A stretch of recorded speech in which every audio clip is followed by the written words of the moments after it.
দেখেন, শয়তানের অস্তিত্ব বুঝার যে একটা বাস্তব পরীক্ষা আপনাকে দিয়ে দিলাম, যে আসলেই পৃথিবীতে শয়তান আছে, আসলেই আমার এবং আপনার সাথে শয়তান আছে, আসলেই শয়তান আমাকে এবং আপনাকে পথভ্রষ্ট করে, তার একটা বাস্তব উদাহরণ। ফজরে যাদের ঘুম ভাঙে আর যাদের ঘুম ভাঙে না, তারা পরীক্ষা করে দেখবেন। ফজরের রাত্রে ঘুমানোর সময় আপনি যদি উজু করে আয়াতুল কুরসি পড়ে, নাস ফালাক ইখলাস পড়ে, এভাবে হাতে থু দিয়ে গোটা শরীর মেখে ঘুমানোর দোয়া পড়ে ঘুমালেন, মানে প্রত্যেকটা হচ্ছে শয়তানের দরজা আপনার রক্তনালীতে বন্ধ করে দিচ্ছে।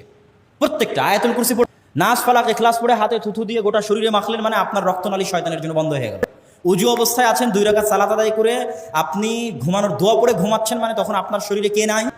শয়তান নাই। এখন ফজরের সালাতে আপনার জন্য ওঠা সহজ হবে, আপনি পরীক্ষা করবেন। শয়তানের অস্তিত্ব বুঝার জন্য আপনাকে পরীক্ষা দিলাম। আরেকদিন আপনি অজুও করলেন না, সালাতও আদায় করলেন না, নাস ফালাক ইখলাসও পড়লেন না, আয়াতুল কুরসিও পড়লেন না, ঘুমানোর দোয়াও পড়লেন না, মোবাইল চালাতে চালাতে ঘুম চলে গেলেন। আপনার শরীর কার কন্ট্রোলে? শয়তানের কন্ট্রোলে। পরীক্ষা করে দেখবেন।